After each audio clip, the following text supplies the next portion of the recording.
Dodge City and in the territory on west, there's just one way to handle the killers and the spoilers, and that's with a U.S. Marshal and the smell of Gunsmoke.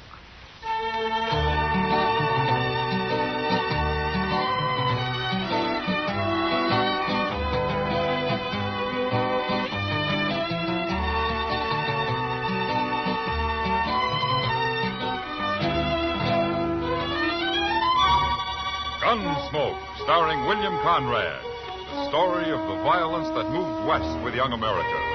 The story of a man who moved with it. Matt Dillon, United States Marshal.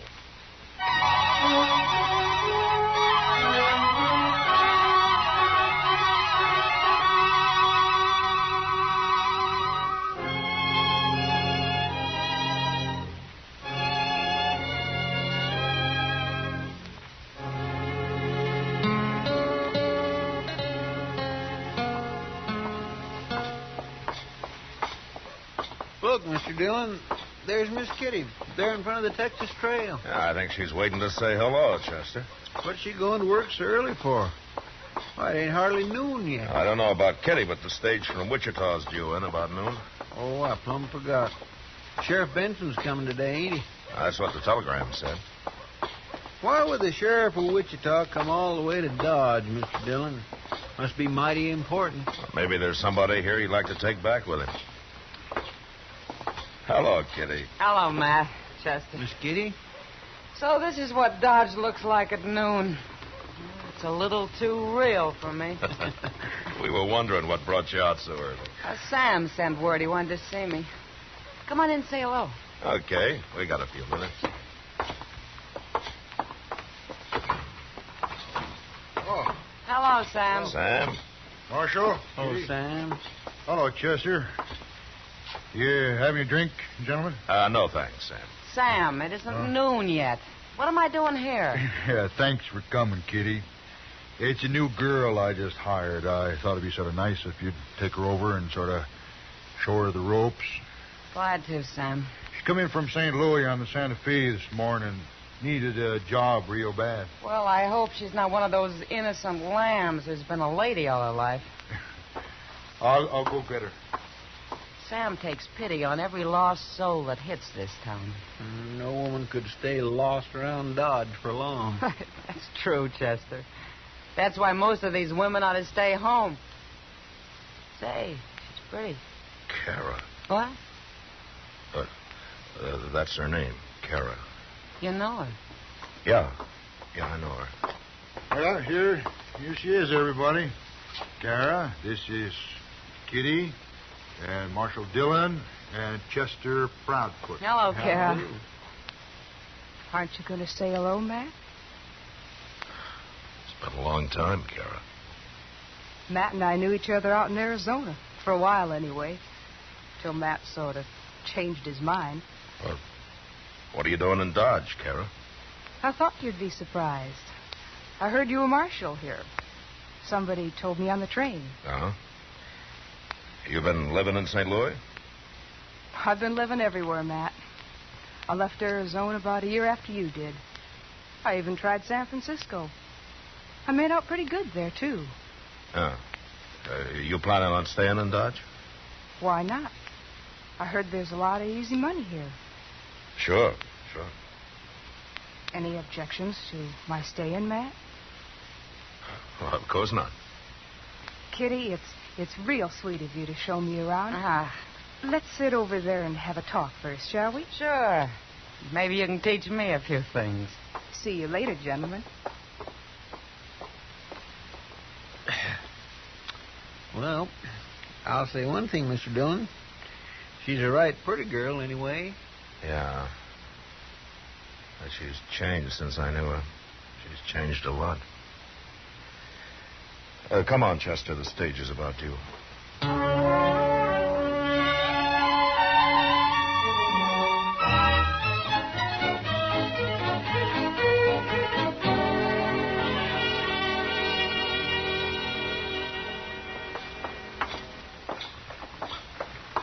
This is my office here, Sheriff. Oh, Dodge has sure growed, Marshal. Been 3 or 4 years since I was here. Yeah. Must look mighty small compared to Wichita, Mr. Benson. Maybe Dodge will be bigger than Wichita someday. But it's Denver, they say, is growing. I'm curious to see that. Oh, you headed for Denver, Sheriff? They're holding a killer for me up there. Oh. Well, sit down. I'm taking the next stage west, Marshal, but I wanted to be sure to see you on my way through Dodge. There's some trouble headed here. Oh? A fella called Jack Tolliver. He's a bank robber, Marshal.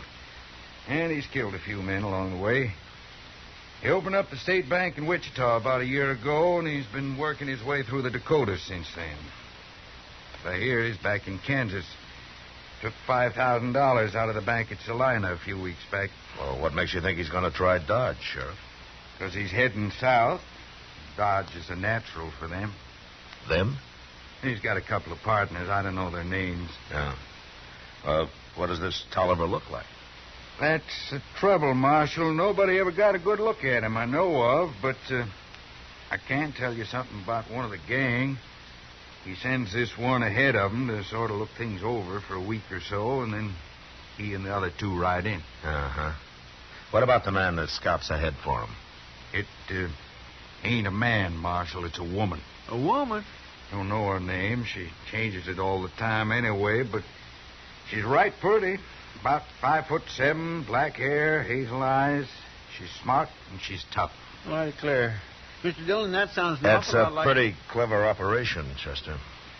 Sheriff, I sure thank you for telling me all this. We'll be watching for him. Well, I better go get some dinner before that stage pulls out. See you on my way back, Marshal. Goodbye, Chester. Bye, Mr. Benson. Thanks again, Sheriff. Mr. Dillon, that sure did sound like Cara he was describing. Oh, but of course she wouldn't be mixed up in anything like that. Well, I said she'd changed, Chester, but I hope she hasn't changed that much. I think I better go have a talk with her.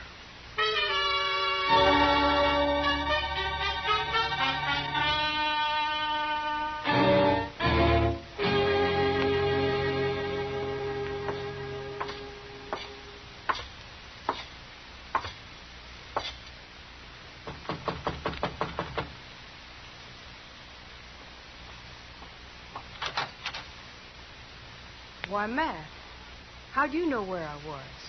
Kitty told me. I'd like to talk to you, Cara. Sure. Come in. Thank you. Is it embarrassing for you, Matt? My being in Dodge? Why should it be, Cara? Well, we were pretty good friends once. Well, we can still be friends. You mean that, Matt? You really mean it? You know what I mean, Cara. Why'd you come here? What do you want? Oh, just to talk a little. About what? About you. Where you been. Did you ever get married? Things like that. No, I never got married. And I told you I've been everywhere. What else?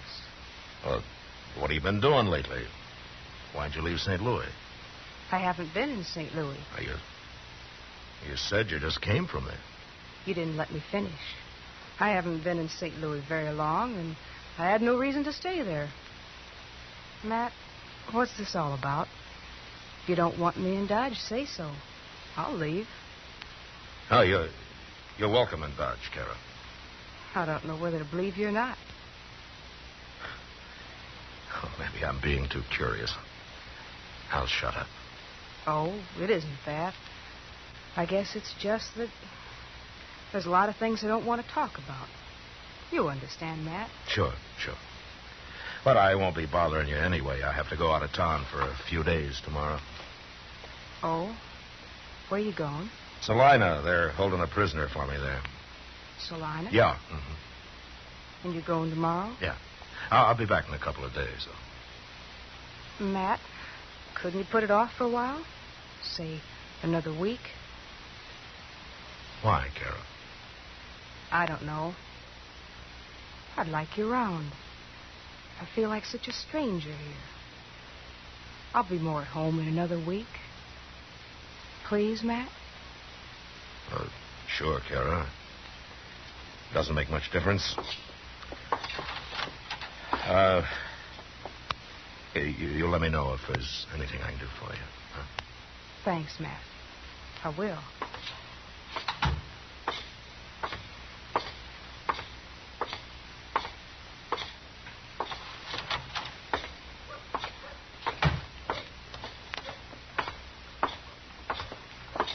Was she there, Mr. Dillon? Yeah. Did you find out anything? Only if she is mixed up with this man, Tolliver, she can't get in touch with him for a week. But we won't worry about it till then. It'd be kind of too bad. I mean, you being a friend of hers and all. The sheriff said Tolliver's killed a number of men, Chester. I won't mind stopping him. If I can.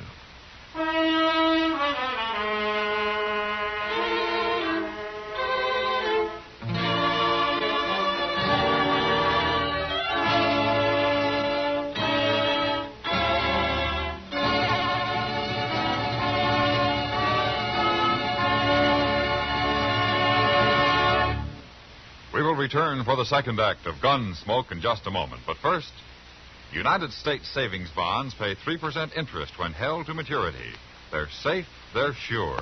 No gamble with Uncle Sam's savings bonds. The bond-a-month plan at your bank or your payroll savings plan makes saving automatic. Now the second act of Gunsmoke.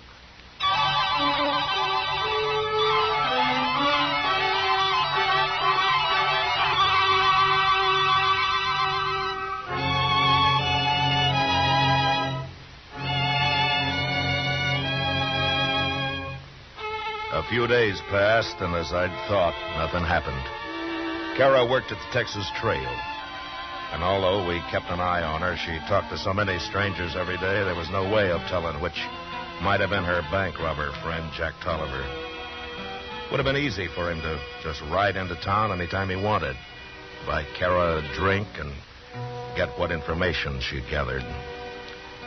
I talked to her now and then, and although she tried not to show it, I was pretty sure she was aware that I was suspicious of her. And then one day, I was real sure. Doc and Chester and I just finished a game of three-handed stud in the office. $6.50, $6.75, and $7. $7.50, $8. You have to count it out loud, Doc. $8.50, $9.50.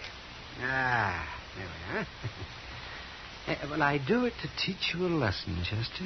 You got my money, ain't that enough? Oh, you're always thinking of money, Chester. Money isn't the only pleasure in the world. Why, there's also...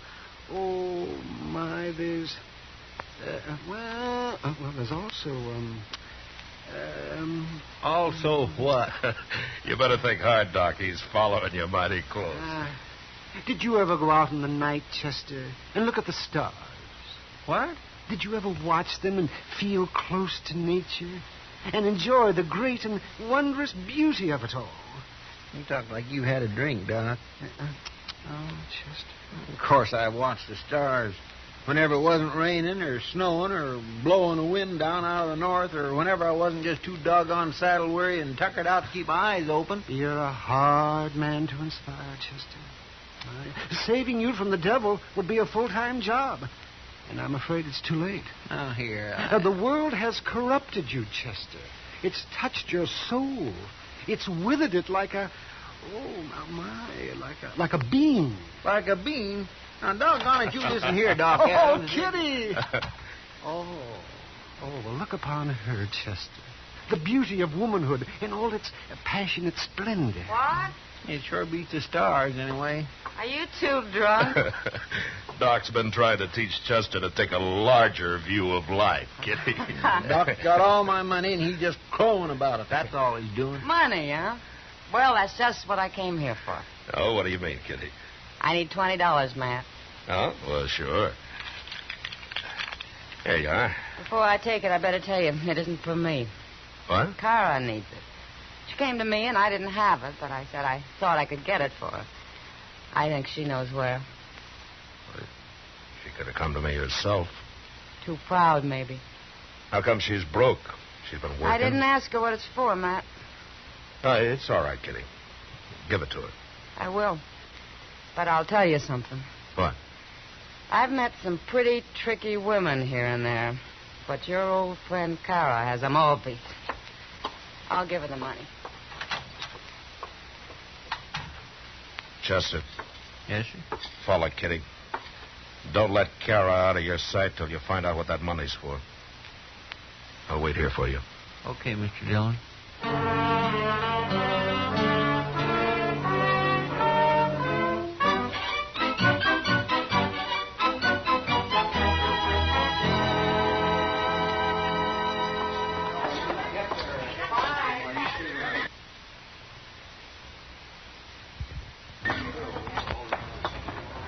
The depot's already crowded, Chester. It must be close to train time. Yes, sir.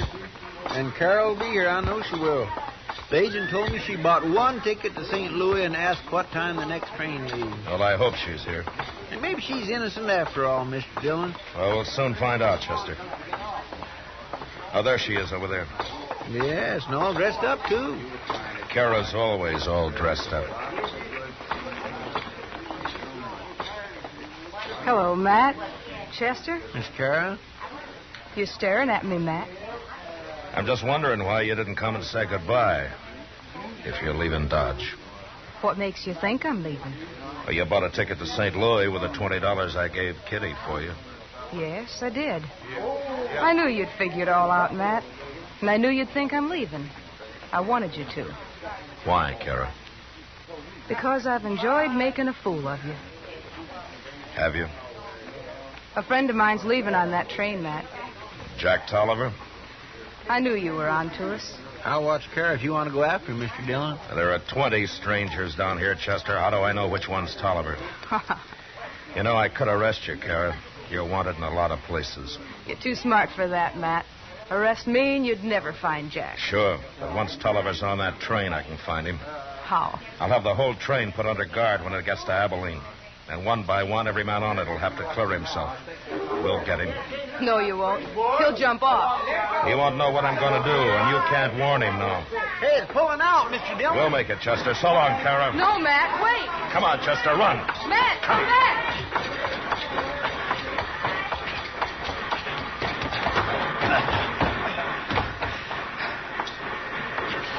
Well, we made it. You sure fooled her, Mr. Dillon. Cara doesn't think I fooled her, Chester. What do you mean? She thinks she fooled me. Well, how?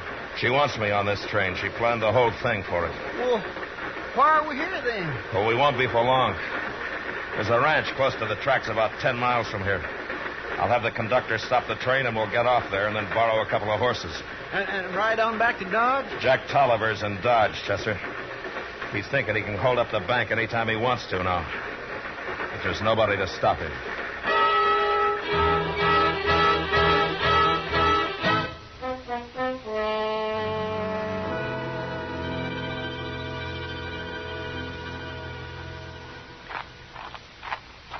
I tied the horse way over yonder, Mr. Dillon. Plumb out of sight. Oh, good. It's almost dark anyway. They'd never see him. Yeah. Well, things look quiet enough. Come on, let's get inside the bank. We'll wait for him there.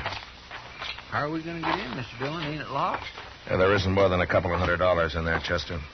Mr. Bodkin's been keeping the bank's real money in a safe at his home ever since I heard about Jack Tolliver. He gave me a key to the rear door here. Well, if there's nothing for him to steal, what do we care? Well, I'll let you figure that out for yourself, Chester. Hmm? Where'll I get at, Mr. Dillon? Over there by the window there. Where you can see him, huh? Oh, what if they try to come in the front? No, they won't. It's too exposed. I'll wait over here. When they come, we'll leave them alone until they get clear inside. You understand? Yes, sir. I won't shoot till you do. All right, good. No, don't stand right in front of the window, Chester. They'll see you. Yeah, but I can't see good if I'm at one side. You don't have to be at one side. Just stand a few feet back from it. Yes, sir. Yeah, that's better. I sure do wish there was a moon tonight. Yeah, it'll be a help, all right. Uh-oh. What? There's some horses. They're heading this way. How many? 4, I think. Yep, 4. Yeah, that's them. Here they come.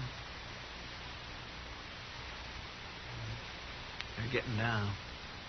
3 of them are. They're handing their reins to the other one. I hope now he's getting down, too. She, Chester. That's probably Cara.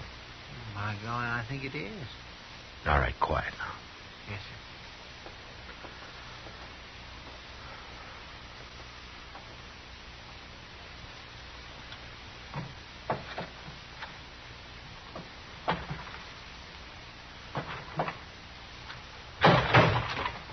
Not so much noise. Pete taking care of us all the way down Front Street. All clear, Cara? Okay, Jack. All right. Go ahead, you two. I'll follow. All right. Behind the banker's desk there, according to Cara. Yeah. All right, get your hands in the air, Tolliver. All of you. You're coming. I can't see it. No.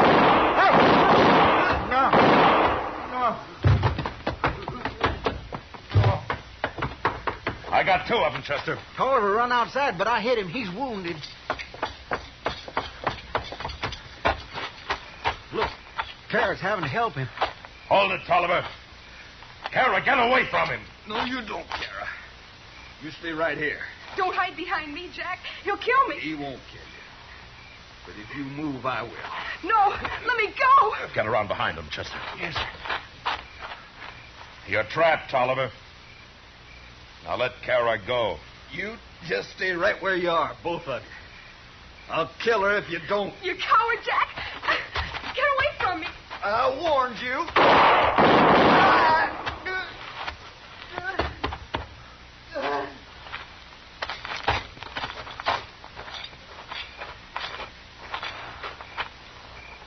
There you got him, Mr. Dillon. He's dead. I didn't get him soon enough. Let's see how Cara is.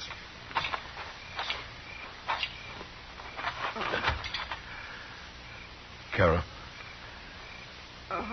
Cara.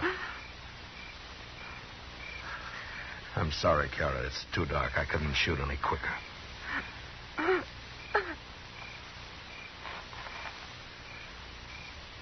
Cara.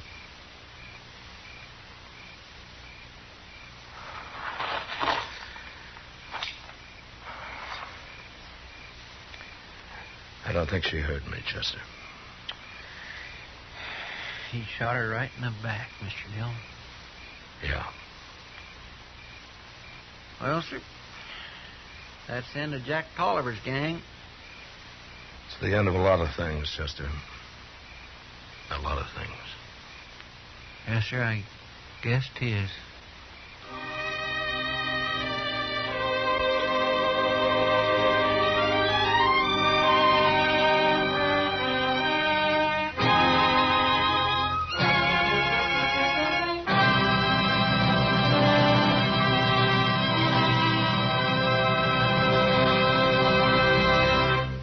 Gunsmoke, under the direction of Norman MacDonnell, stars William Conrad as Matt Dillon, U.S. Marshal. Tonight's story was specially written for Gunsmoke by John Meston, with music composed and conducted by Rex Corey.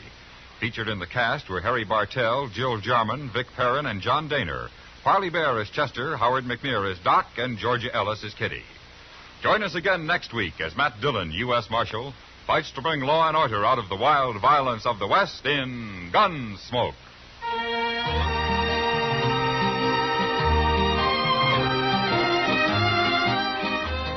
Guns blaze away in Peaceful Valley. Tomorrow night on CBS Radio, Gene Autry rides right into the middle of a border feud and tries his hand at settling things. Don't miss the Gene Autry Show, tomorrow on most of these same stations. The Star's Address presents America's favorite singing cowboy and his Melody Ranch pals every Sunday. George Walsh speaking. Your news is always accurately reported when it comes from the CBS Radio Network.